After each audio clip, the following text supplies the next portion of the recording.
ya la maestra amablemente me ha presentado. Entonces, solamente quiero agradecerles la asistencia el día de hoy. Nos vamos a ir de una manera pues rápida para pues no quitarles mucho de su tiempo. Sé que muchos de ustedes están ocupados en el trabajo, en la casa, con cosas que hacer y pues por eso es muchísimo más valioso que estén aquí. Entonces voy a pasar una presentación. La tengo preparada con algunas diapositivas que me parecen sumamente importantes. Nada más que no sé si podamos hacer la presentación con pantalla completa. La voy a poner en pantalla completa y voy a hacer una prueba porque a veces en algunas aplicaciones no me permite ir avanzando. Entonces, si alguien de ustedes pudiera decirme con su micrófono abierto si está viendo la portada de la presentación, debe decir prevención de adicciones y debe tener 2 cerebros. Sí se ve la portada, solamente que Perfecto. no se ve en modo de presentación, se ve la presentación junto con las diapositivas de un costado. Eso me temía, porque ya la tengo en modo pantalla completa, pero sí, seguramente no está actualizándose rápidamente. Hice un cambio a la segunda diapositiva, no sé si ustedes puedan ver la segunda diapositiva. No, sigue en la primera. Ok, entonces lo que vamos a hacer sin problema, vamos a transmitirla en este modo donde se ven las diapositivas de su lado izquierdo sin problema, no pasa nada, el contenido es el mismo. Lo importante de esto es que pues tengamos la información. Entonces, les voy a agradecer, papitos, a todos ustedes. Si pueden ir, en caso de que tengan alguna pregunta o alguna duda, si la pueden ir anotando para que al final de la presentación podamos contestar sus preguntas con toda tranquilidad y de manera pues clara para que no vayamos a interrumpir mucho la presentación. Por el tema de que a veces se nos van las ideas, bueno, a mí se me van las ideas, después del COVID así me pasa, entonces, bueno, sí les agradecería muchísimo que pudieran anotarme sus preguntas y con gusto al final, si tienen dudas o estas preguntas ya anotadas, las contestamos. Entonces, bueno, sin mayor preámbulo, doy inicio. La prevención de adicciones es un trabajo que hacemos de manera, pues ya habitual desde hace casi 14 años en la unidad donde yo trabajo. Son unidades que están dispuestas para la comunidad en todo el municipio de Neza, en todo el Estado de México, pero también en toda la nación. Así que estos centros no, digamos como que no están improvisados, vaya, ¿de acuerdo? Ya tenemos mucho tiempo trabajando, aunque a lo mejor ustedes no nos conozcan del todo porque pues estamos trabajando con poblaciones específicas. Sin embargo, aunque trabajamos con poblaciones específicas, nosotros lo que hacemos es de manera universal atender a toda la población, aunque no tengan problemas de adicciones. ¿Por qué? Porque el nombre de prevención lo dice. Estamos tratando de prevenir que esto suceda. Entonces, la prevención se hace a muchos niveles. Ahorita lo que vamos a hacer es una prevención universal con información universal básica, que es pues lo primero que todos deberíamos de saber, y posteriormente, si la escuela nos solicita particularmente una droga o un tema específico de prevención o algún tema de psicología, aunque no sea de adicciones, pero que esté relacionado con esto, por supuesto que lo podemos hacer. Entonces, bueno, lo que vamos a tratar de ver el día de hoy son los factores de riesgo y protección, los tipos de drogas, efectos y daños, drogas más disponibles y el papel de los cuidadores, pues que son ustedes, ¿no? Vamos a hacerlo de manera muy general porque hay mucha información, pues que evidentemente no cabe aquí en una charla de 1 hora u hora y media. Entonces, lo primero que vemos es en esta pantalla 2 cerebros, que es con lo que quiero iniciar, ¿no? El cerebro normal, que debe tener una actividad que se mira cuando hacemos tomografías o resonancias. Cuando nosotros miramos un cerebro sano, debe tener actividad cerebral en color naranja o amarillo. Eso quiere decir que el cerebro está funcionando correctamente.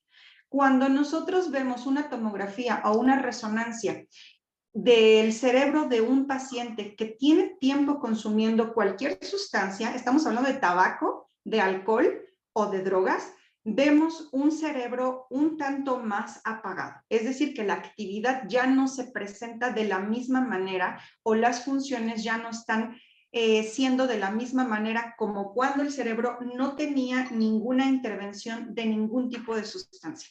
Entonces sí vemos claramente allí un cerebro con adicción y un cerebro normal. Esto lo quise poner de inicio porque con base en esto quiero que nosotros tomemos conciencia sobre lo que implica consumir sustancias, aun cuando estas sustancias sean legales. Entonces, primeramente tenemos que hablar de términos que vamos a estar utilizando.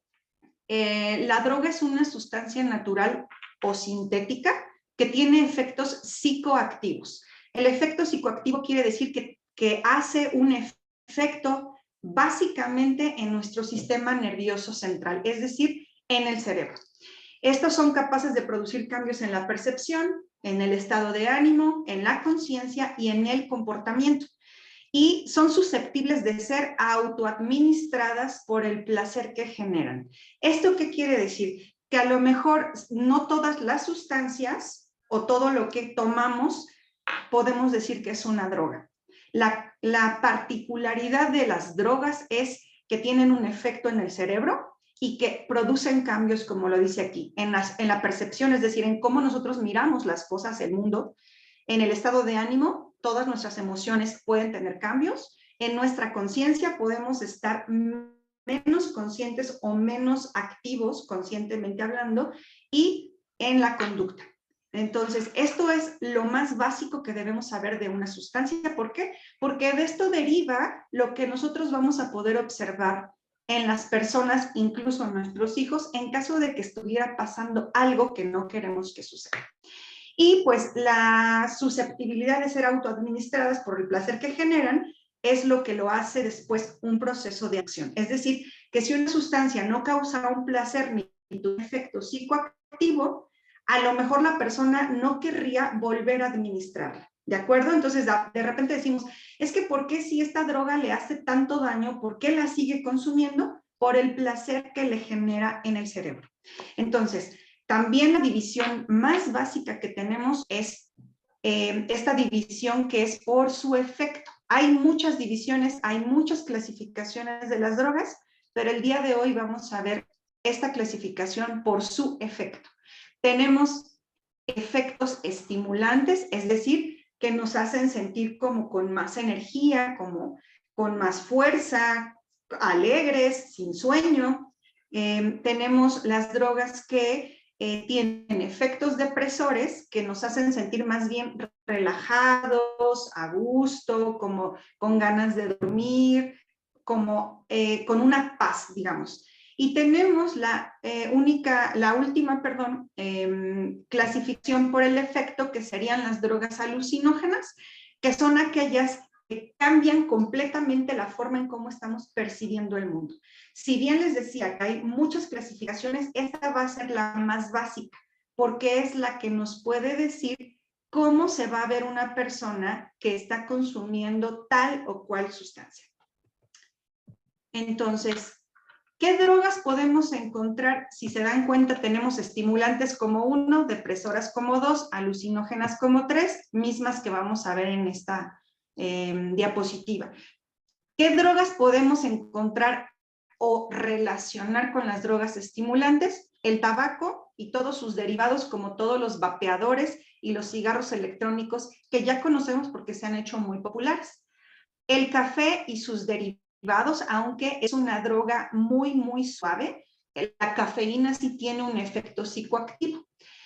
La cocaína y sus derivados, como es la piedra y pues básicamente la cocaína en polvo y la piedra, y las metanfetaminas. Estas tienen un asterisco, ¿por qué? Porque las metanfetaminas sí tienen un efecto estimulante, pero podrían llegar a causar alucinaciones en algunas personas. Entonces, por eso pongo un asterisco porque no es pura droga estimulante. Entonces, ¿por qué metemos a las metanfetaminas si nosotros decimos, bueno, pero es que esas son como más raras? Lo que sucede es que acá en México están tomando fuerza las metanfetaminas desde hace unos 4 o 5 años y actualmente en el mercado, obviamente, además de la marihuana, que es la droga que más se vende acá en México, tenemos las metanfetaminas como una oferta que es preocupante. Entonces, bueno, por esa razón la mencionamos el día de hoy. Hay otras drogas que probablemente no se comenten aquí, que existen también, pero como les dije al inicio, vamos a tratar de hablar de lo más común. ¿Qué otras drogas podemos incluir en las drogas depresoras, que son aquellas que nos relajan, nos hacen sentir tranquilos, como si no tuviéramos ningún problema? Bueno, pues básicamente el alcohol es lo más consumido en México. El alcohol además es socialmente aceptado y además le atribuimos poderes casi sobrenaturales para calmarnos y para calmar mal de amores y para ya no estar tristes o para festejar. El alcohol lo ocupamos para todo, pero es una droga, aunque sea legal, y es una droga depresora. ¿Por qué? Porque a pesar de que al inicio, cuando bebemos alcohol, nos sentimos como con la fiesta hasta arriba y emocionados y tal, el alcohol después de cierto número de copas, que son 3 o 4, empieza a generar una depresión de nuestro sistema nervioso. Ya no podemos hablar, ya no podemos caminar adecuadamente. Ahorita vamos a ver eso, pero para que sepan por qué es una droga depresora. Tenemos a la marihuana y a sus derivados, que son como estas pastas que vienen derivadas de la planta de la marihuana, y también tiene un asterisco por las mismas razones. La marihuana ya no es absolutamente natural. La marihuana también puede ser semisintética y hay diferentes tipos. Entonces, dependiendo del tipo de marihuana que se esté consumiendo, puede o no causar alucinaciones también. Entonces, aunque está básicamente clasificada como depresora, puede causar algún otro efecto y va a depender del paciente también, bueno, de la persona. Todos los sedantes, que son pastillas para dormir, los analgésicos, que son opioides o derivados de la morfina, son considerados como drogas depresoras. Pueden causar algún tipo de alucinación en grandes cantidades, sí, pero son básicamente depresoras. Y el opio y, bueno, los derivados que les decía también, como los medicamentos, ¿no? Hay medicamentos en el mercado que son opioides y que deberían de estar controlados, pero no están controlados, y esto es alarmante. El opio y los derivados, aun cuando son, digamos, como sustancias que bajan nuestro nivel de respuesta a los estímulos que hay en el ambiente, también pueden causar alucinaciones. Entonces, por esa razón, no son puros, digamos, como estas sustancias no son meramente depresoras. Ahora, estos medicamentos que existen en el mercado y que se compran sin receta, como el tramadol, por ejemplo, este tramadol que está mezclado con paracetamol, que tiene una cantidad pues mínima, se vende en el mercado y sí tiene efectos importantes como somnolencia, como puede llegar a tener alucinaciones la persona, ¿no? Confusión. Entonces hay que tener mucho cuidado con esto porque son medicamentos de venta libre. Y bueno, nosotros no regulamos eso, sin embargo, pues tampoco estamos de acuerdo, ¿no? Con las ventas libres. Y por último, la clasificación de las drogas alucinógenas, que son pues más conocidas a lo mejor en nuestros tiempos, si es que todos andamos entre los 35 y los 45, pues sabemos que en nuestros tiempos estaba muy de moda escuchar que si el peyote, que si el LSD, que si los hongos. Bueno, siguen siendo las drogas alucinógenas por excelencia, pero como ya les mencioné, algunas otras drogas pueden tener el efecto alucinógeno, ¿no? Y algunas otras drogas de diseño que van apareciendo cada día en el mercado, desafortunadamente. Entonces, primeramente eso, para que nosotros tengamos un poco más de claridad. Ahora bien, de las drogas estimulantes vamos a ver efectos rápidamente y sus repercusiones. Uno de los efectos entendiendo que el efecto quiere decir lo que me causa a la hora de ingerir esa sustancia. En el caso de las estimulantes, entre otras cosas, puede ser euforia, sentir que estoy así súper feliz de la nada. Ansiedad, por supuesto que sí, sentirme tembloroso, como con preocupación, no poder dormir. Tener una hiperactividad, esto quiere decir que a lo mejor estoy más activo de lo normal. Sudoración, nerviosismo, desinhibirme, es decir, que se me quita la vergüenza para hacer muchas cosas. Insomnio, estar muy alerta, ser más sociable, empezar a tener mucha sed, se me pueden dilatar las pupilas y un aumento de mi presión arterial. Obviamente esto pues no se ve a simple vista, pero si tomamos la presión, aparece un aumento importante de la presión arterial porque es parte de los efectos de las drogas estimulantes. ¿Por qué es importante saber esto?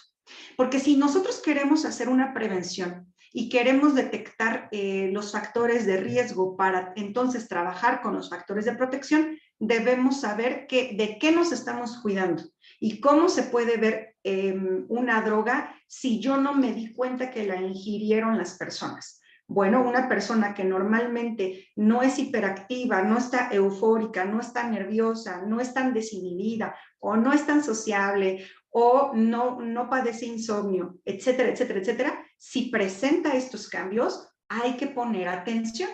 Claro que esto mismo puede presentarse por otros factores, pero nunca podemos descartar el consumo de sustancias. Ahora bien, ¿qué repercusiones tiene el consumo reiterado de drogas estimulantes? Pérdida de peso. En el caso, por ejemplo, de la cocaína, es bien sabido que las personas pierden peso. En el caso de las personas que fuman mucho, también por la nicotina, que es un anoréxico pues, básico. Puede haber debilidad, es decir, la falta de apetito que causa la pérdida de peso, pues también causa debilidad.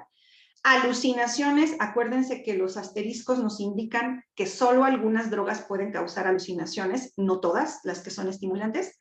Excitabilidad quiere decir que estoy como con esta energía desbordada todo el tiempo, pero también puede presentarse o puede convertirse en agresividad o en estar irritables todo el tiempo.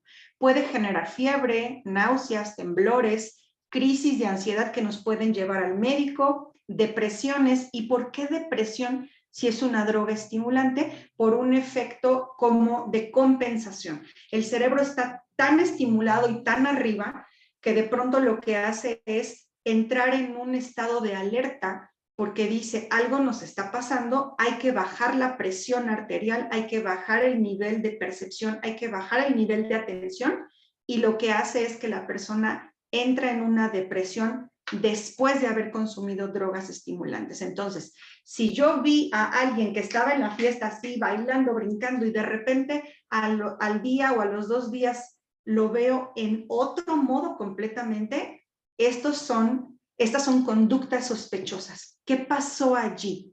¿Por qué ahorita está en esto que no se quiere levantar, que no quiere comer, que a lo mejor no se quiere bañar? Puede ser un efecto colateral.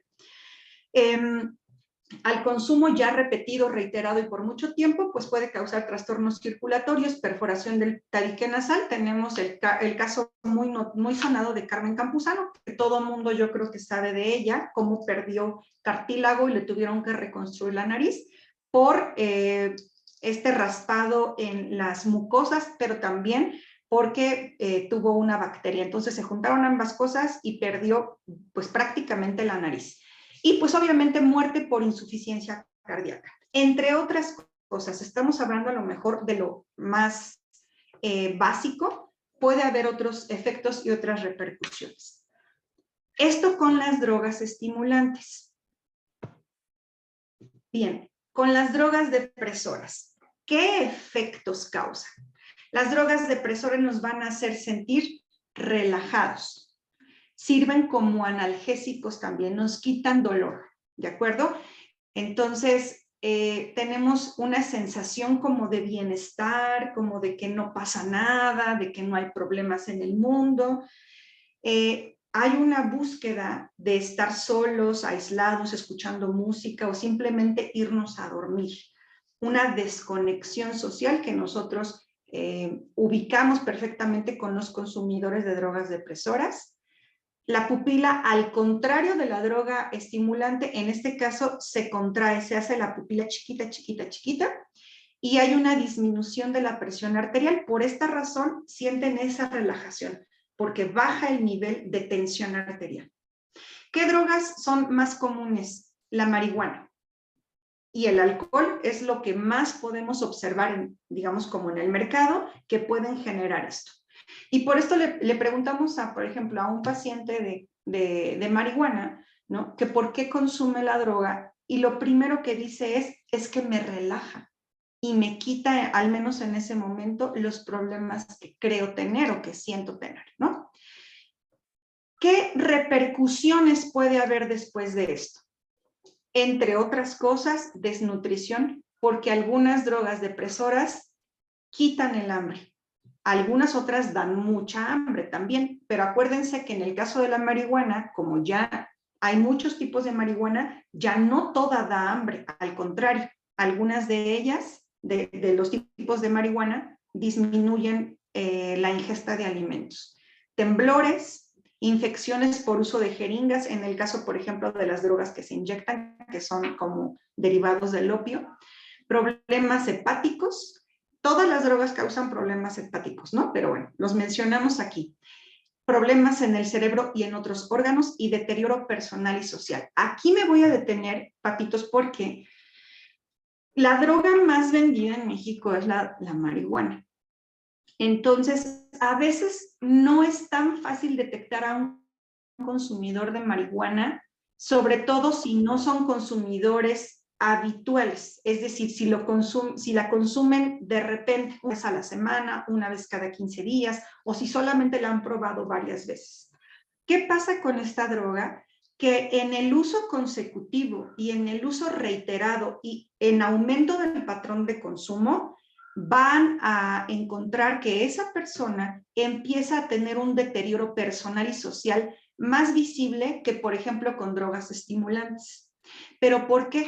Porque el consumo, por ejemplo, en el caso de la marihuana, hace que nuestro cerebro empiece a dejar de trabajar, que baje el nivel de funcionamiento al grado de que ya no se puede recuperar, ya no puede tener una función normal y la persona vive como así, en un estado como mínimo para sobrevivir. Por esta razón, la persona ya no va a querer bañarse, no va a querer ir a la escuela, no va a querer ir a trabajar, va a tener flojera en todo momento, no va a querer convivir con nadie, va a querer pasársela o solo o solamente con los amigos con los que siempre consume. Entonces, este deterioro es muy notorio en el caso de los consumidores de marihuana. Y esto nosotros lo vemos constantemente con pues nuestros pacientes de marihuana. Y bien, ahora con las drogas alucinógenas. Igualmente, efectos y repercusiones. Estas son menos consumidas en México, al menos en la ciudad no se consume tanto, son más consumidas en los pueblos porque está muy asociada, este tipo de droga está muy asociada con trabajos espirituales, ¿no? Que se ha puesto muy de moda, peyote, el veneno del sapo y algunas otras drogas que son de este tipo alucinógenas, como si fueran para trabajar espiritualmente cosas, ¿no? Sobre todo las personas que tienden a una vida más como hippie, por llamarle de alguna manera, le atribuyen a las drogas alucinógenas un poder como espiritual, ¿no? Esto es un poco delicado porque si se administra una droga alucinógena, como no se sabe qué cantidad tienen de psilocibina o de cualquier otro contenido que cause alucinaciones, puedes comerte un hongo y a lo mejor no te da mucho efecto, pero puedes comerte en otro momento medio hongo y entonces la alucinación te dura 20 horas o 12 horas o 15 horas, ¿no? Entonces, esto es bien delicado porque cuando se consumen drogas alucinógenas pueden generar en algunas ocasiones una agresividad descomunal, como por ejemplo cuando se toma un té llamado flor de floripondio. Es una flor grandota que se hace en té, y como tampoco se sabe qué cantidad tiene del agente activo, yo aquí por lo menos he tenido 2 pacientes a lo largo de 14 años que han consumido la droga en té, el floripondio, y se han puesto tan agresivos. Ambos han golpeado a la madre. Y les estoy hablando de que estas personas ni se conocen ni nada. Han parado en el hospital porque las alucinaciones son tan terroríficas y tan agresivas que las personas pueden terminar autolesionándose o dañando a otros. Entonces, alucinaciones visuales es lo que más aparece, pero también hay alucinaciones táctiles, quiere decir que pueden sentir en todo el cuerpo cosas que no están pasando. Alucinaciones auditivas, que es escuchar cosas que no están sucediendo. Desorientación espacio-temporal, por la misma alucinación no saben en dónde están ni en qué momento del día es, porque pasan muchas horas y ellos están, como comúnmente se dice, en un viaje. Cuando de pronto regresan de la alucinación ya pasaron 12 horas y ellos están desorientados totalmente. Trastornos del pensamiento, es decir, empezar a pensar cosas muy extrañas, como yo tuve el caso de una persona que decía, es que yo puedo sentir la energía del sol, cómo llega hasta mi cuerpo. Y yo le decía, a ver, explícame eso. Dice, sí, el sol despide como una energía que no se ve, que no se huele, pero yo la alcanzo a sentir, como si él tuviera un poder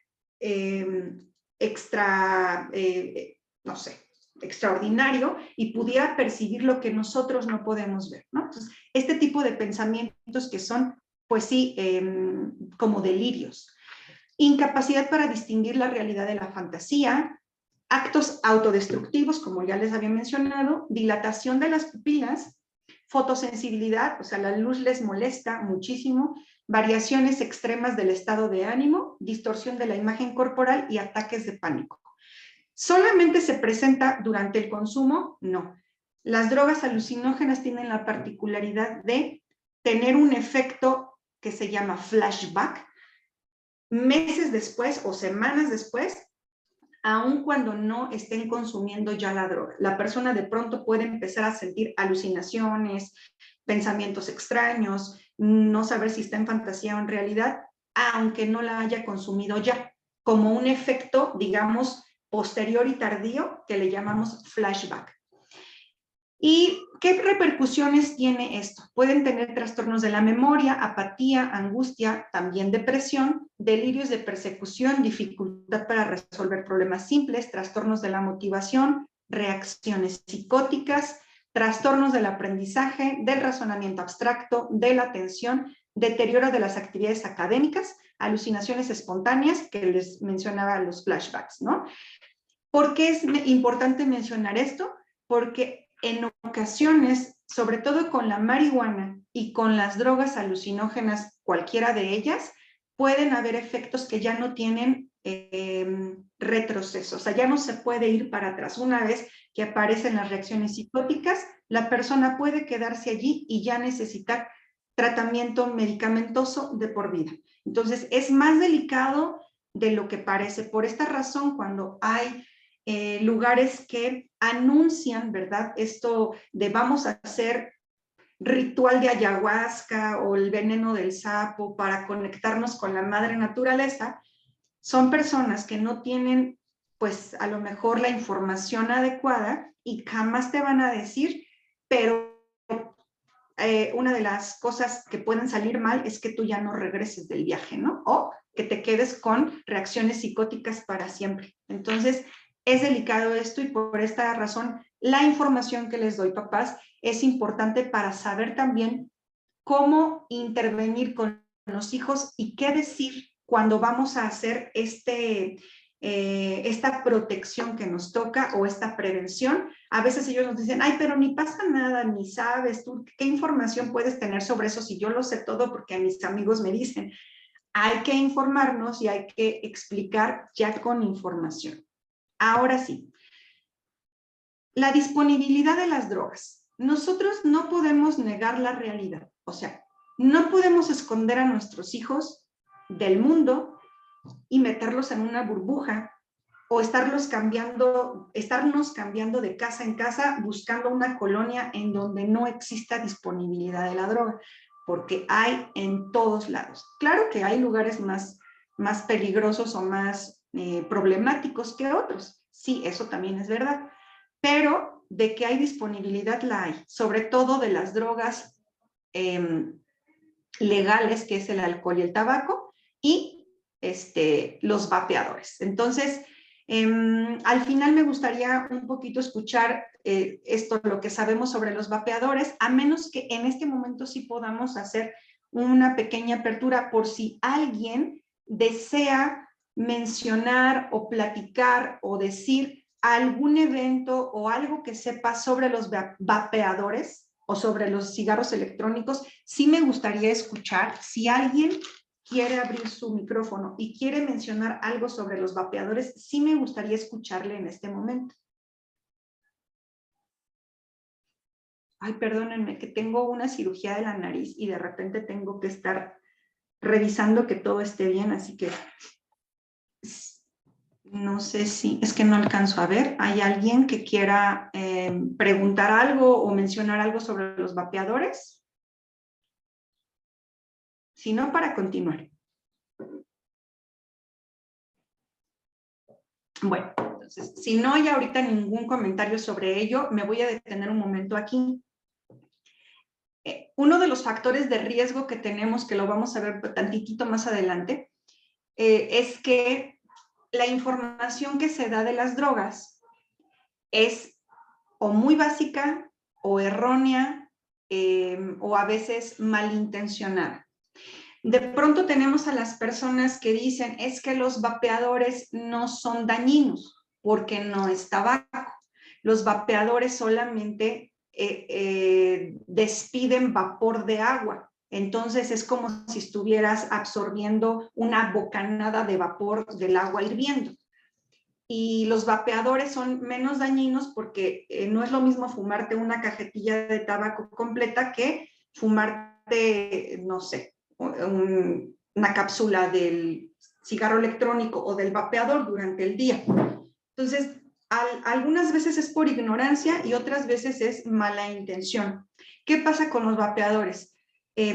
¿Para quiénes están recomendados? Para los consumidores crónicos de tabaco, que se fuman más de una cajetilla al día y que desean reducir su consumo de tabaco para disminuir el daño que ya tiene su cuerpo. Para ellos sí está recomendado el vapeador. ¿Son dañinos? Por supuesto que sí. Los vapeadores no son vapor de agua, tienen una cantidad aceitosa, ya sea de tabaco o de otras sustancias que no sabemos qué contienen, sobre todo los vapeadores que compramos en lugares que no están regulados, y sí hay una combustión. Ese humo que sale del vapeador o del cigarro electrónico no es vapor de agua. El color y el espesor de ese humo es humo de combustión, no es vapor de agua. Por lo tanto, se está quemando un aceite, aunque sea en una mínima cantidad, para poder generar el humo. Esto causa daño, igual que si no es un cigarro. Nada más que como es menor cantidad lo que se está fumando, por eso sí está recomendado para los consumidores crónicos, los que quieren dejar de fumar. Tampoco es que sustituyan uno por otro. Es solamente un paliativo para que no se pongan tan mal cuando están dejando de fumar. ¿Están regulados los vapeadores? No, al menos hasta 2019 no estaban regulados, 2020, y actualmente no se tiene una regulación. Es decir, nosotros no vamos a un lugar y encontramos vapeadores que haya hecho Marlboro o que haga cualquier otra compañía que tenga permisos de vender tabaco, y nosotros lo que encontramos en el mercado son vapeadores, sí, pero son de como, digamos, como no tienen una regulación ni un control de calidad. Entonces, pues a saber qué estamos fumando, ¿verdad? ¿Son legales? Pues al no ser drogas como marihuana, metanfetaminas, o sea, tampoco es que sea ilegal, ¿no? La situación es que no está regulado y no sabemos qué están fumando las personas. ¿Qué daños puede causar un vapeador? Los aceites pueden contener químicos que causan cáncer, igual que ahora todo causa cáncer, ¿no? Los enlatados, los alimentos, las bebidas, las comidas, todo causa cáncer, pues sí, también los vapeadores. El aceite tiene químicos que pueden generar un desarrollo de células atípicas en el cuerpo. La disponibilidad de las drogas no solamente es el alcohol y el tabaco, que las encontramos en las tiendas de la esquinita y que les venden a menores aunque no deberían de venderlo. Sí, es México y en México se toleran muchas cosas. La marihuana está súper disponible, papás. Aquí no hay de que si yo meto a mi hijo en una escuela privada no va a tener disponibilidad de marihuana. Sí la va a tener. Adentro, afuera de la escuela, en los alrededores, porque no depende ni de la escuela, ni de los profesores, ni de la seguridad. Bueno, podría mejorar a veces en algunas escuelas si se tuviera más control, pero al final de cuentas, los chicos se las arreglan para conseguir marihuana.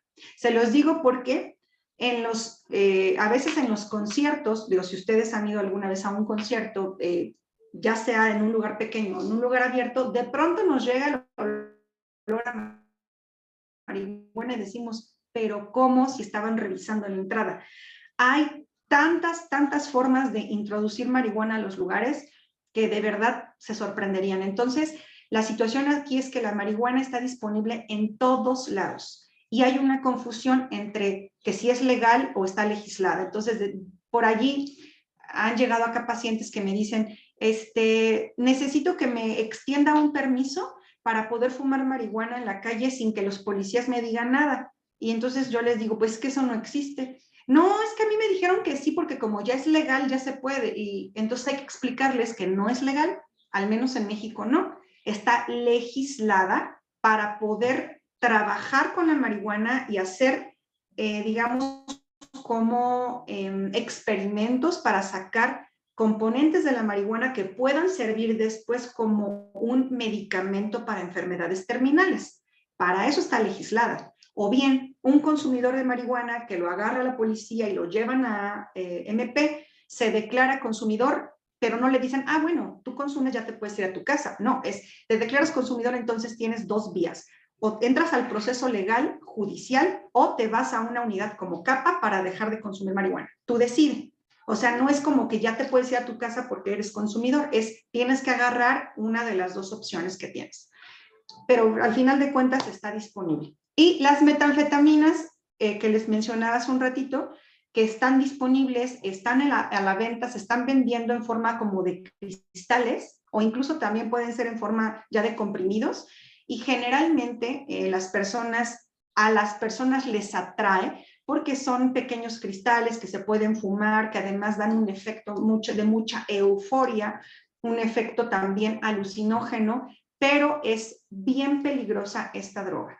Puede generar una enfermedad como la esquizofrenia o cualquier tipo de psicosis de la cual ya no se regresa. La persona puede tener pensamientos extraños, se puede poner agresivo, manifestar una celotipia incontrolable, etcétera, etcétera, etcétera. Entonces, las metanfetaminas están ofreciéndose como dulces afuera de las primarias. Así que hay que tener mucho cuidado con esto. Y bien, esto es lo que acabo de decir era introductorio para poder entender por qué es importante detectar los factores de riesgo y poder entonces intervenir con factores de protección. Primeramente hay que entender cuáles son los factores de protección que existen o cómo los podemos encontrar. Bueno, hay factores de riesgo y protección. Son los mismos, ¿eh?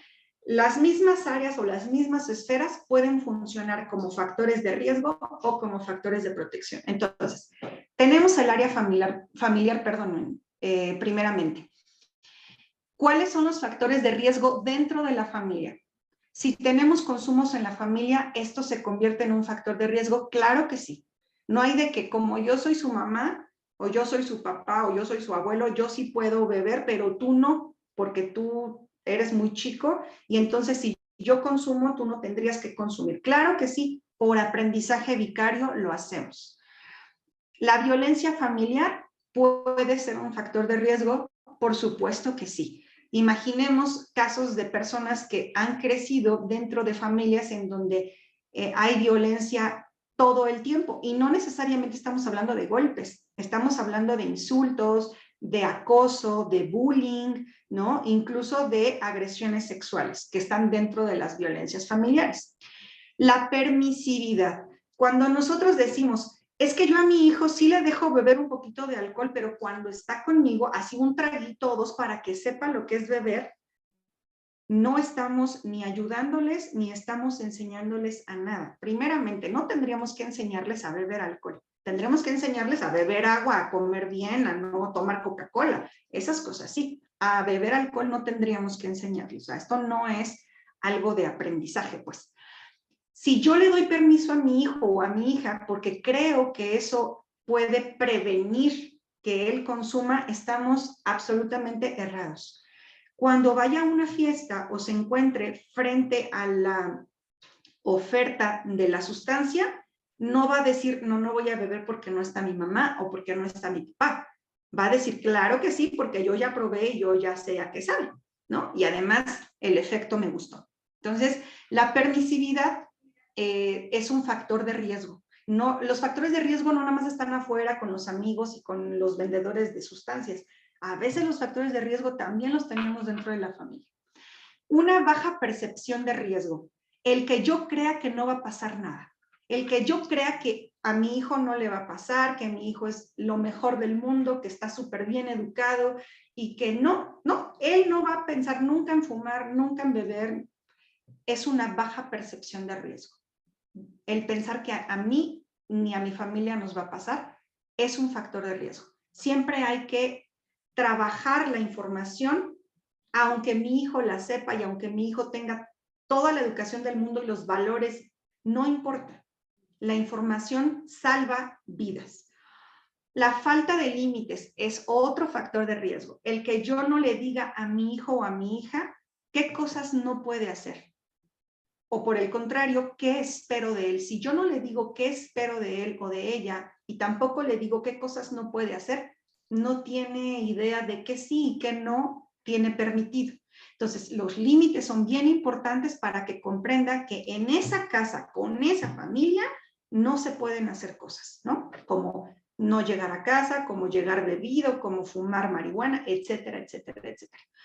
Los trastornos emocionales o mentales son un factor de riesgo dentro de la familia.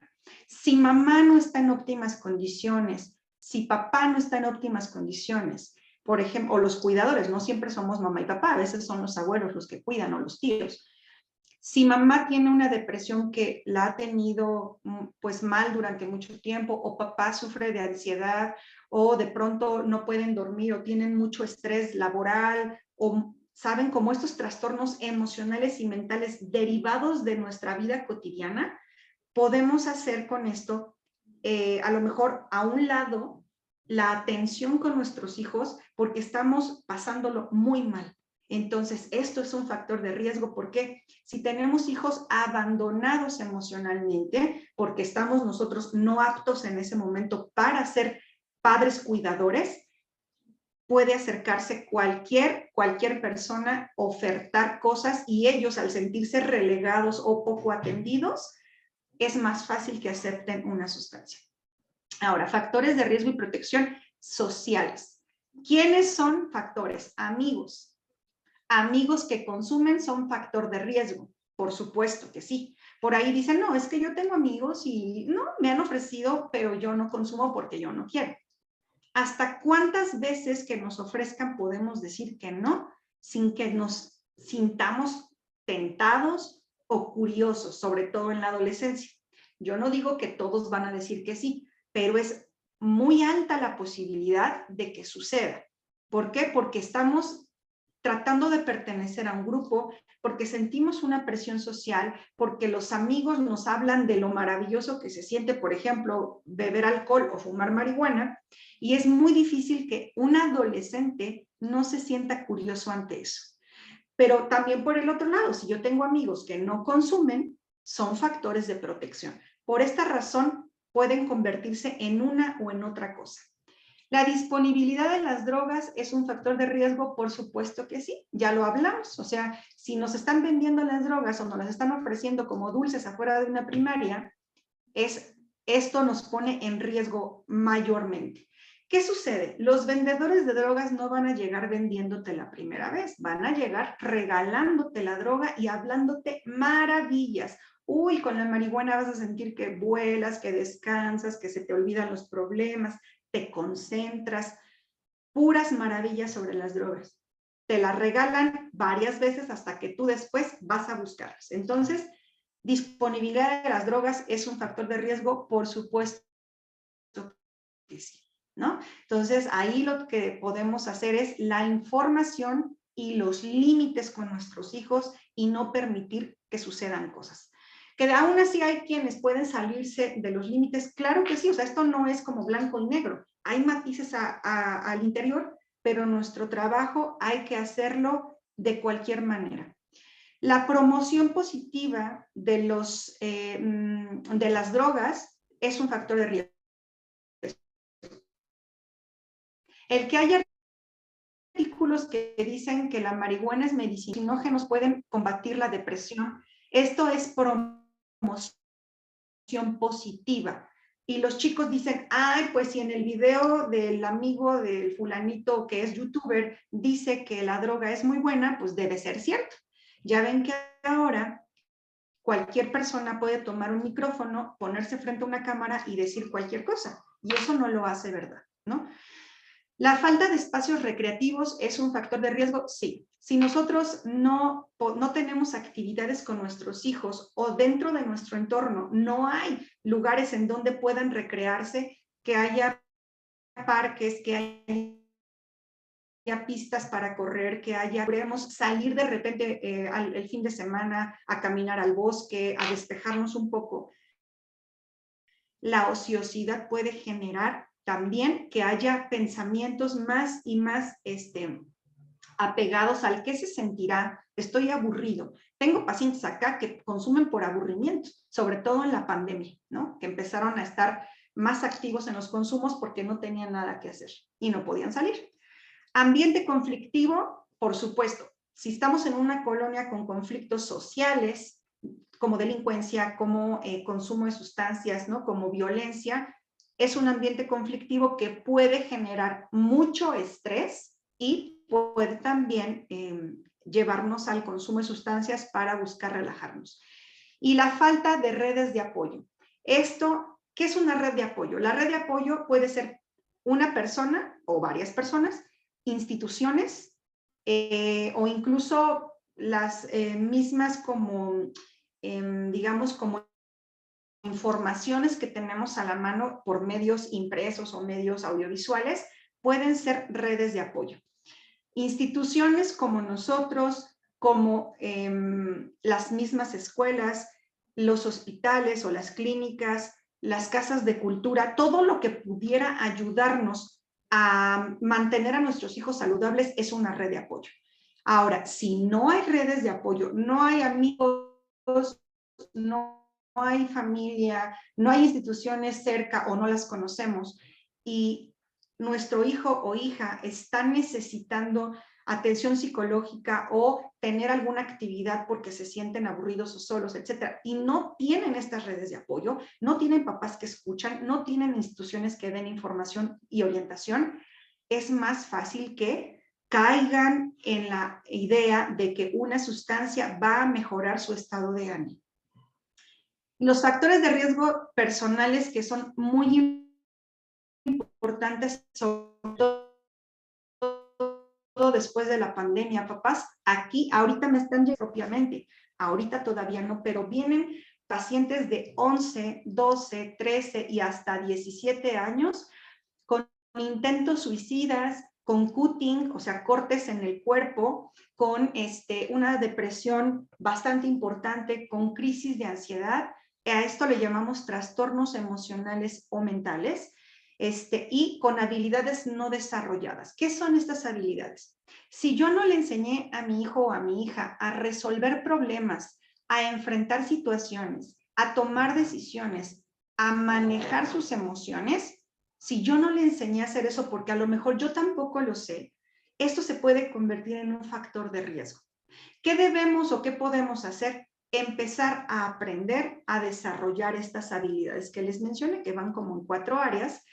Y los trastornos emocionales hay que darles atención para que esto no se convierta en un problema que pueda llevar a mi hijo o a mi hija a pensar en consumir una sustancia para calmar el malestar que sienten. Simplemente el día de ayer, papás, solo el día de ayer hice 3 referencias. O sea, si yo veo 7 o 9 pacientes al día, 3 fueron para referencia y 1 con urgencia a unidades de salud de atención psiquiátrica por intentos de suicidio, por cortes en el cuerpo, por agresividad, problemas de ira, tiene temor, por ejemplo, de su familiar de 17 años, y todo a raíz de que estos trastornos no se detectan, o si se están detectando, se están minimizando, así como después se le quita. Eso no, así son todos los muchachos. Y de pronto se convierte en un problema, ¿no? Estos son factores de riesgo, mismos que podemos trabajar para nosotros proteger en lo que podamos. Por ejemplo, no consumir en la familia sería lo ideal. Si estamos teniendo situaciones de violencia, hay que atender ese tema de violencia. Nosotros podemos canalizar a unidades de violencia o dar las consultas a las personas que requieran atención en estos casos. No permitir consumos de sustancias, obviamente. Aumentar nuestra percepción de riesgo y decir, bueno, mi hijo, yo sé, lo conozco, es educado, está querido, tiene valores, pero nunca está de más darle información. Poner límites, por supuesto, debe de haber reglas en casa, debe de haber límites y debemos de llegar a acuerdos con nuestros hijos adolescentes. No solamente es prohibir, prohibir, prohibir, prohibir, es vamos a llegar a acuerdos. Con un adolescente se tiene que llegar a acuerdos para que se disminuyan los problemas con ellos y tampoco permitirles que hagan todo lo que quieran. Entonces hay que, ¿qué me das que te doy? ¿Qué se puede, qué no se puede? Hasta aquí. Esto es llegar a acuerdos con ellos y atender trastornos emocionales que yo como mamá o papá pueda tener y que puedan perjudicar indirectamente a mi hijo. Los problemas sociales, muchos de ellos no los podemos mejorar, no podemos quitar la disponibilidad de las drogas, no podemos a lo mejor estar con ellos en el momento en que están en la escuela y conviviendo con los amigos, tal vez no podemos quitar de la internet toda la promoción positiva, ¿no? No podemos poner parques nosotros, tal vez, no podemos quitar el ambiente conflictivo y a lo mejor no podemos ser todas las redes de apoyo, pero sí puedo vigilar, puedo saber con quién se junta mi hijo, puedo orientarlo, yo puedo convertirme en la red de apoyo familiar y promover que se conozcan las instituciones, acudir a las instituciones, promover que se hagan actividades. Eso sí lo puedo hacer como papá o como mamá e incluirme en esas actividades con ellos si es que puedo. Y en los factores de riesgo que son personales, a lo mejor es de ellos, ese problema lo están presentando ellos, pero yo como papá de un hijo adolescente o menor de edad, sí puedo revisar y atender esto que le está pasando a mi hijo. Yo no lo puedo hacer por él, o sea, no puedo hacer el trabajo por mi hijo, pero lo puedo llevar a la atención. Entonces, la pregunta que hacía acá es, ¿cuáles son los factores de protección que se te ocurren para ayudar a prevenir el consumo de drogas en tus hijos? Tiene que ver con esto, ¿no? Yo, ¿qué sí puedo hacer? Me ha tocado papás que me dicen, no, es que todo está muy mal en la vida, todo está volteado de cabeza, no hay nada que hacer, el mundo está horrible. Pues sí, pero ¿a ti qué te toca hacer? O sea, ni modo que digas, bueno, pues el mundo es horrible y ahí les entrego a mi hijo para que se ponga bien feo y a mi hijo le toca el mundo horrible.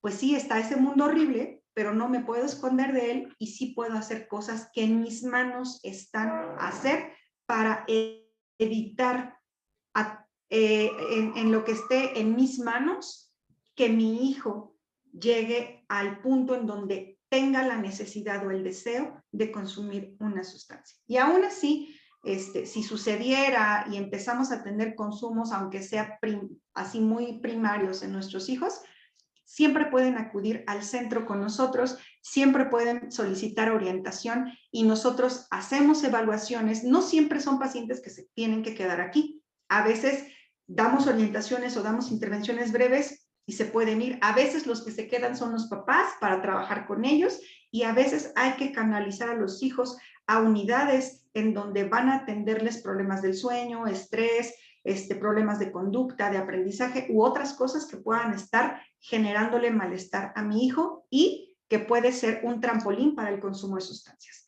Entonces, bueno, el CAPA, que es donde yo trabajo, se encuentra en Avenida Independencia, entre la calle de Chihuahua y la calle de Ciudad Victoria. La colonia es Jardines de Guadalupe, no estamos muy lejos, ustedes están en Valle de Aragón, primera sección.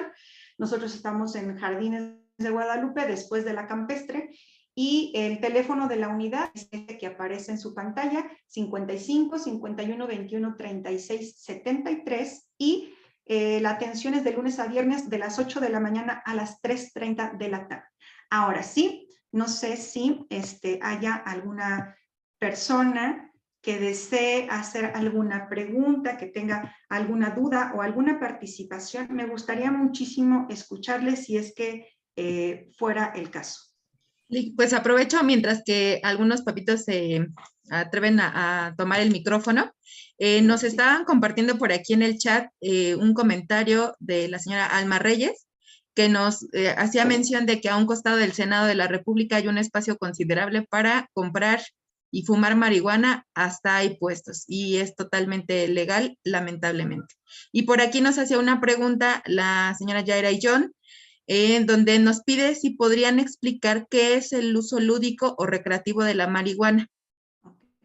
Sí, bueno, aquí aclarando, no es legal, o sea, que esté tolerado o que nos hagamos de la vista gorda si estamos por ahí caminando o que los policías no digan nada o que sean espacios en donde tal vez por el tema social de no intervenir con grupos vulnerables se les permita, eso es otra cosa, pero legal no es, o sea, es decir, no hay un documento o una ley que diga se puede fumar abiertamente en la calle sin que tengan problemas con la justicia, pues legales, no. Se tolera, desafortunadamente sí. Aquí mismo yo voy saliendo de la unidad ya para irme a la clínica a trabajar o a la casa y están fumando en la calle, o sea, van caminando y pasan las patrullas y no dicen nada, está tolerado, pero no es legal. O sea, como tal no se puede, no se debería poder fumar en la calle. ¿Sabemos qué sucede? Pues sí.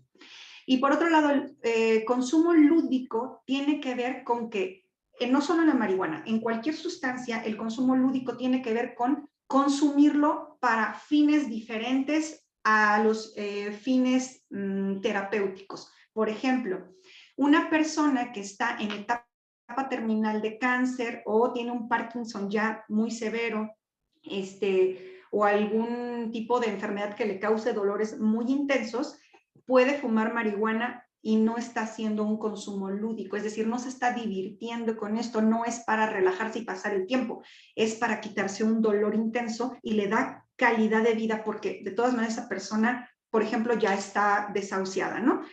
La persona que consume una sustancia, la que sea, que no sea medicamento, es consumo lúdico sí o sí. Lúdico quiere decir que no me sirve para nada y lo uso porque me gusta, porque me causa placer, porque decidí hacerlo, aunque no me sirva para absolutamente nada. La marihuana no tiene un uso ni terapéutico, o sea, si es fumado o si es comido, no tiene un uso terapéutico si no estás en etapa terminal de una enfermedad que te causa muchos problemas. Ahora bien, la marihuana untada que usaban nuestros abuelitos, bueno, se sigue haciendo en los pueblos, en algunos lugares, aún así tiene una absorción, por eso se quita el dolor. No está recomendado, de alguna manera se sigue usando, sí, pero digamos que no es una medicina la marihuana. Un antibiótico sería un medicamento para quitar una enfermedad, ¿no? La marihuana no es un medicamento que quita enfermedades, por lo tanto, todo el uso de la marihuana es lúdico siempre, excepto en los casos que yo les decía para enfermos terminales que al final ya ni la morfina les hace, bueno, obviamente a ellos no se les va a juzgar legalmente porque pues finalmente van a morir, ¿no? Entonces el uso lúdico tiene que ver con consumir algo sé si contesté la pregunta, si haya quedado claro o deseen hacer alguna otra pregunta al respecto. Muchas gracias. Por aquí nos comentan otra pregunta. Dice que, ¿cómo evitar si tienes un conocido que fuma marihuana y que no afecta a los demás? Y otra pregunta es, una persona que tiene hiperactividad siente relajación con la marihuana, esto es, ¿cómo le afecta? Ok. Bueno, ¿qué podemos hacer con una persona o conocido que fuma marihuana para que no afecte a los demás? Nosotros no podemos hacer nada. Quien debería de tomar cartas en el asunto, si es mayor de edad, es el mismo consumidor, ¿no? No exponerse a que le vean menores de edad o a fumar en la calle. No fumar enfrente de la gente porque el humo de segunda mano causa los mismos problemas que si lo fumáramos de primera mano, ¿no? No promover el uso del consumo de marihuana, por ejemplo, ¿no? No promover el consumo de la marihuana como una medicina, no decir lo bien que se lo pasa, o sea, pero ese es un asunto del consumidor. ¿Qué podemos hacer nosotros con los consumidores si están dentro de la familia? Es bien difícil porque tendríamos entonces que alejarnos de los consumidores y eso es factible, claro que sí, pero sabemos que no siempre se puede o no siempre se quiere hacerlo. Lo mejor sería, evidentemente, no estar expuestos a los consumidores, pero que nosotros digamos, voy a hacer algo con ese consumidor para que no me afecte a mí y a mi familia. Ustedes no pueden hacer por él mucho.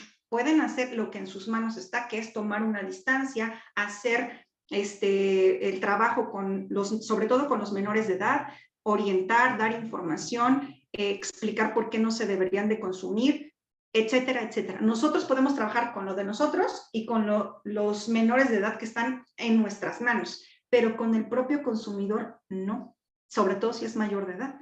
Si es menor de edad y está bajo mi cuidado, por supuesto, ¿qué hago? Lo llevo a una atención médica o lo llevo en los casos extremos al internamiento en una unidad médica o lo llevo a una evaluación, etcétera, etcétera. O sea, si está en nuestras manos y es menor de edad, sí lo podemos hacer. Si es mayor de edad, ya no está en nuestras manos y tendríamos que trabajar con lo que sí está en nuestras manos. Y en el caso de la pregunta sobre si los chicos hiperactivos tienen relajación, pues por supuesto que sí. El 100% de los consumidores de marihuana que llegan aquí, nosotros los detectamos, en la mayoría son hombres, pero también hay mujeres consumidoras de marihuana, pero la gran mayoría, más del 80% son hombres. Ahora, de ese porcentaje de hombres, al hacer las evaluaciones, un alto porcentaje, pero altísimo, estamos hablando de más del 50%, tienen un trastorno que se llama trastorno por déficit de atención con o sin hiperactividad. ¿Y qué pasa con este trastorno? Primero, es muy común, se presenta más en hombres que en mujeres y es un factor de riesgo. Hablábamos de los trastornos emocionales y mentales. En este caso es un trastorno orgánico, pero repercute en todas las áreas. Esto es un factor de riesgo para que se empiece el consumo de drogas depresoras. ¿Por qué? Si imaginemos que yo estoy todo el tiempo activa, que todo el tiempo estoy haciendo cosas, que estoy toda distraída, que no puedo dormir, que mis pensamientos van a 1000 por hora, que me están regañe y regañe porque no hago mis tareas, porque estoy juegue y juegue, porque soy bien peleonera. Imaginemos esa escena con un chico o chica TDA, así se llama, ¿no? Trastorno por déficit de atención, TDA. Y de repente le dicen, prueba la marihuana, te vas a relajar con esto. ¿Y qué creen? Que la marihuana, al tener un efecto psicoactivo, lo que hace es bajar de inmediato esa actividad cerebral que tiene la persona con hiperactividad. Y entonces, al bajar esa actividad, la persona se puede concentrar mejor, porque ya no tiene lluvia de ideas constantes, porque ya no tiene esos impulsos que están uno tras de otro, y lo que hace es sentir por primera vez lo que es estar tranquilo. Y dice, pues esto me gusta, porque además puedo hacer mi tarea, porque le puedo entender al maestro, porque puedo escribir mejor, porque puedo dormir mejor. Por supuesto que tiene un efecto placentero para una persona con hiperactividad. El problema de esto es que sí o sí la droga va a causar un daño en el cerebro, lo que mencionaba en la primera diapositiva. Todas las drogas, incluido el tabaco y el alcohol, van a destruir neuronas. Algunas drogas más rápido que otras, ¿no? Los inhalantes, la cocaína y las metanfetaminas destruyen rapidísimo. Otras drogas se tardan un poco más, como el alcohol y la marihuana, pero destruyen de la misma manera. Entonces, lo que va a pasar es que ante el consumo reiterado, él se va a sentir muy bien, pero va a estar destruyendo constantemente neuronas al punto en el que primero se va a hacer adicto a una sustancia, es decir, no va a poder funcionar si no la consume, y segundo, va a decir que no, digamos como que va a perder funciones como la memoria, como el control de impulsos, como el actuar de forma coherente, e incluso tener vitalidad para hacer las cosas más básicas como pararse, bañarse y comer, las va a ir perdiendo, porque el cerebro deja de funcionar. Entonces, ¿qué se tiene que hacer en los casos con TDA, con hiperactividad o sin hiperactividad? La atención médica es la vía, los medicamentos son viables para las personas con hiperactividad y les evita la dependencia a drogas que destruyen el cerebro. Y a veces tenemos mamá o papá que dicen, no, es que yo no quiero que tome medicamentos porque se va a hacer adicto. No se hacen adictos con los medicamentos para el TDA. Les ayuda a concentrarse, a ser más exitosos con sus cosas y evita que su cerebro se deteriore, pero sobre todo evita que empiecen a consumir drogas. Si no atendemos a chicos con TDA y todos los factores de riesgo están, pero en contra de él mismo, lo que va a pasar es que si yo no lo quiero atender, va a terminar consumiendo una sustancia. Entonces, eso es lo que nosotros tenemos aquí, estamos hablando con números en mano y por eso siempre encarecidamente les pedimos a los papis que si nosotros estamos detectando a su hijo con una posibilidad de este tipo de padecimiento, le demos la atención, porque además sí hay tratamiento para eso y son exitosos y no tienen ninguna vergüenza. Yo misma tengo TDA, nada más que mi TDA es funcional, o sea, no necesito tomar medicamento, pero desde que estaba más chica yo presento TDA. En mi caso lo canalizo, yo tengo terapia, pues muchas cosas, pero yo, por ejemplo, tengo una sobrina con TDA muy severo, ella sí está tomando medicamento y entonces está funcionando perfectamente bien en la secundaria. Ya no se duerme en clase, ya no está tan activa, ya pone atención, le está yendo bien en la escuela, cuando a lo mejor hace 3 años estaba que se dormía, que no quería ir a la escuela, que le daba flojera, que no entendía. Entonces, hay que ser constantes, hay que ser conscientes para evitar que ese niño o niña de pronto lleguen ya a consumir sustancias, porque sí o sí es un factor de riesgo tener TDA. Sí, no sé si se contestó la pregunta. Maestra, con mucho Muchas gusto, gracias. si alguien tiene otra pregunta. Sí, por acá tenemos otro par de preguntas que me parece que llegó incluso otra. Nada más me gustaría, antes de que cerremos la sesión, por favor, para que nos ayuden a escribir en el chat si no han puesto su asistencia, porque tengo entendido que Miss Clau les hizo la invitación, también por ahí, pues considerando que también van a tener ahí una motivación, para que no se les olvide y podamos pasar la lista de asistencia a primaria. Y de las preguntas que tengo, una es para preguntar si estos temas se abordan con los chicos también. Sí tenemos considerado, todavía no tenemos agendada la cita con la especialista que nos acompaña hoy, pero ya más adelante veremos cuándo podrá apoyarnos. Esta sería probablemente de manera presencial con los chicos de secundaria, pero bueno, también me gustaría comentarles que dentro de los planes y programas y dentro de nuestra programación, ya tenemos contemplado, en algunos casos ya se abordaron temas tanto en ciencias, por ejemplo, en formación cívica, en orientación y tutoría, e incluso hasta en materias como español. Entonces, sí, claro que es un tema para nosotros principal, importante y que no dejaremos pasar. Ya cuando sea la asesoría con los chicos con el CAPA, se los haremos saber para que ustedes tengan de conocimiento. Y una pregunta que nos hacen es que si podría abundar más en el tema de las drogas que no son controladas y a las que tienen mayor acceso las personas. Por ejemplo, menciona que ha oído gotas para los ojos, jarabe para la tos y algunos que sí, como el clonazepam, que ahora están tan sonados como tema. Esta es otra pregunta. Ok, sí. Desafortunadamente tenemos medicamentos que son justamente antitusígenos, como la guaifenesina, como la codeína, como algunos de ellos que tienen efectos psicoactivos como somnolencia y alucinaciones que se encuentran en los jarabes. Entonces, ¿qué hacen los chicos? compran el jarabe, lo mezclan con refresco, lo toman y entonces hagan de cuenta que tomaron o alcohol o algo y se sienten como esta sensación de somnolencia que tanto les gusta. Entonces, lo pueden consumir, sí. Algunos de ellos pueden llegar a tener efectos alucinógenos como la codeína, que no sé si ustedes recuerden, tal vez no lo sé, había un jarabe para la tos rojo que sabía delicioso, sabía cereza, y entonces se le daba a los niños, era buenísimo para la tos, lo tuvieron que retirar del mercado porque causaba alucinaciones y porque se estaba utilizando con fines recreativos o fines lúdicos.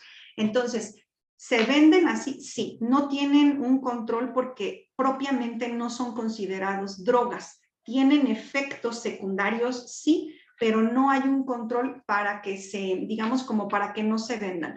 ¿Qué es lo que se ha hecho? Que se han hecho mezclas en las fórmulas de las sustancias para disminuir la sustancia activa que genera a lo mejor este efecto de placer, se ha disminuido y se ha sustituido o se ha combinado con otras sustancias, que es el caso de los antitusígenos. O sea, los jarabes ya no tienen gran cantidad de codeína o de otras sustancias, sino que se mezclan con algunas que no tienen efectos psicoactivos, pero finalmente son necesarios porque el efecto principal es atacar la enfermedad.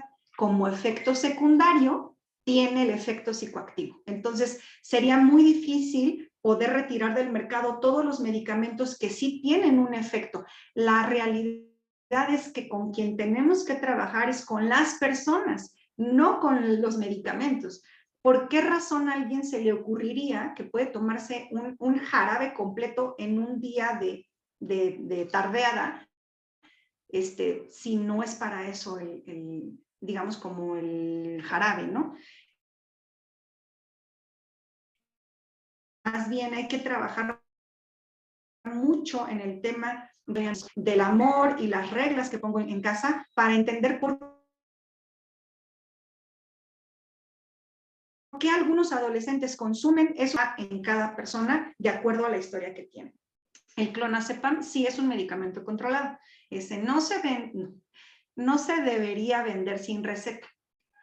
La realidad es que sí se vende sin receta, ¿no? Pero no es legal venderlo sin ella.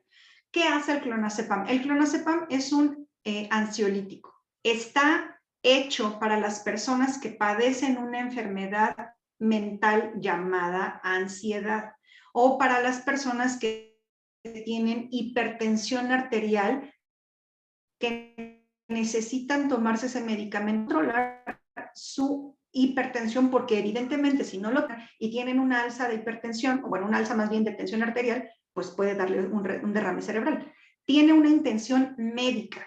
¿Qué hacen las personas que cuando notan que con el clonazepam les da sueño, se relajan, dicen, hablamos del uso lúdico o del uso recreativo? Eso tiene que ver con la persona, no con el medicamento, ¿no? Y por ejemplo, en el caso del tramadol, que yo les decía que es de venta libre, que es un derivado de la morfina, es un opiáceo, está hecho para quitar dolores muy intensos, dolores posoperatorios o incluso para las personas que tienen cáncer y que se han sometido, por ejemplo, a tratamientos como quimioterapia y radioterapia, que ustedes saben que estos procedimientos son altamente agresivos y dañan órganos que les causan mucho dolor después. Entonces, les mandan ese medicamento para controlar el dolor. Si no se vendiera, estas personas no tendrían acceso a esos medicamentos. Desafortunadamente, en el caso del tramadol, que es un opiáceo muy potente, se vende de forma libre porque está mezclado con el paracetamol y además el miligramaje del paracetamol es mucho más alto que el del tramadol, es como 375 por 75 miligramos, una cosa así. Si se toma media pastilla o una pastilla, no tiene ningún problema. O sea, entendamos que tiene un efecto positivo para los enfermos. El problema es si alguien que no tiene límites o que no tiene propiamente información, no tiene autocuidado ni nada de esto, se va a tomar 3 o 4 pastillas al hilo para tener el efecto que desea. Este es el problema de los medicamentos. No es que se vendan o no libremente, sino que las personas tomamos decisiones acerca de la disponibilidad de las sustancias. Y regresamos un poco como cuando decíamos, tenemos disponibilidad de las metanfetaminas, de la marihuana, del alcohol, están allí y no las vamos a quitar. No se puede. Por más que trabajemos y que el gobierno haga, o sea, es una entrada de dinero para el país y no van a dejar de venderlo. Eso no se puede. A nivel mundial, la venta de drogas deja mucho dinero y no pagan impuestos por ello. Entonces, nuestro trabajo es siempre la información, la orientación, el apoyo, el amor incondicional y el tratamiento en caso de ser necesario, el uso de las instituciones, como nosotros que somos una institución gratuita. Nosotros no cobramos, ofrecemos los servicios, a veces instituciones, ni tampoco de la gente que haga protestas, va a depender de las leyes que haya, de, pues obviamente, la conciencia, ¿verdad?, política que haya, de el acceso a medicamentos por parte de los enfermos que lo requieren y lo necesitan. Depende de muchas cosas, no solamente de que no estemos de acuerdo o de que sí estemos de acuerdo. Entonces, se hacen juntas para legislar, sí. Se han hecho propuestas para que se hagan medicamentos que son dañinos y que los están usando para forma lúdica. Se hace propuestas para que por favor haya un control de esto. Se ha hecho, pero no siempre tenemos suerte cuando se dan los veredictos al final, porque acuérdense que para poder autorizar algo como una ley se tiene que votar. Entonces, si votaron a favor la mayoría para que se siga vendiendo de forma libre, ese es un problema. No podemos hacer más que trabajar desde nuestra trinchera para hacer la prevención. Entonces, no sé si haya por ahí alguna otra pregunta, maestra. Pues mire, nada más nos mandaron un mensajito pues de una felicitación hacia usted por su manejo claro y puntual del tema. Siempre es interesante y ameno escuchar una plática con una persona que sabe de lo que habla. Y por aquí nos comenta también una mamita que en Avenida Río Churubusco hay un centro toxicológico, es lo mismo, ahí se puede recibir ese tipo de ayuda, o sea, es pregunta. El toxicológico Venustiano Carranza, creo pensar que es ese que está cerca del aeropuerto, es un centro de atención de urgencia. Por ejemplo, llega una persona intoxicada que está alucinando, que está a lo mejor un poco agresiva o que se está sintiendo muy mal, podemos llevar a ese paciente a esta unidad que es como un pequeño hospital, le atienden inmediatamente con medicamentos, se queda internado 1, 2 días o 3 días, los que tenga que estar, y lo dan de alta con medicamento, con citas posteriores de consulta externa para que pueda atender su adicción. Esta unidad no da prevención, esta unidad no da charlas, esta unidad no sale a las escuelas a trabajar. Es una unidad, como su nombre lo dice, para desintoxicación. Por lo tanto, ¿quiénes llegan allí? Pacientes crónicos o pacientes que se pasaron, por ejemplo, a lo mejor de consumo y que están muy mal, tienen que llegar para que se haga una limpieza mediante canalización, suero y tal, y ya después les dan tratamiento ya de consulta externa, pero no es un centro de prevención. Entonces, muy probablemente si ustedes acuden a este lugar, les van a canalizar a algún otro centro para que puedan a lo mejor recibir la información de forma más puntual, más adecuada, porque pues ellos atienden casi siempre urgencias. Entonces sí, es eso. Sí, pues, hasta aquí dejamos las preguntas. Les agradezco muchísimo a todos los papitos que están participando en esta sesión. Con todo gusto les vamos a hacer llegar la grabación de la misma para que puedan detener y regresar la información que ustedes consideren pertinente. Yo agradezco de antemano su asistencia, maestra psicóloga Arely. Muchísimas gracias por siempre apoyarnos y pues ya estaremos pendientes de la conferencia que tengamos con los chicos, les avisaremos a los padres de familia. Y no sé, Miss Clau, antes de que nos retiremos, si quieras compartir alguna cosa, que es la directora de primaria.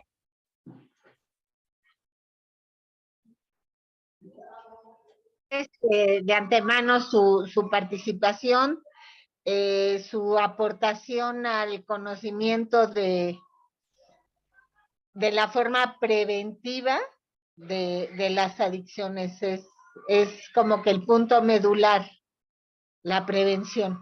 Muchas gracias por su participación y seguimos en contacto. Muchísimas gracias a ustedes por permitirme participar en la escuela, que los papás hayan estado siempre atentos con preguntas importantes para ellos, para sus hijos. Todas las preguntas que puedan surgir siempre son importantes porque se trata de saber más para prevenir más. Entonces, les agradezco a todos la atención, la amabilidad, la disponibilidad. Espero que tengan un excelente día, una tarde bastante buena y me pongo a sus órdenes, maestra. De todas maneras estamos en contacto para cualquier situación que requiera la escuela apoyo. Estamos nosotros para eso, para apoyar y para servir. Que tengan un excelente día. Cuídense mucho y nos vemos pronto. Muchas gracias a todos. Muchas gracias, psicóloga. Que tengan un excelente día. Estamos en contacto. Hasta pronto. Muchas gracias.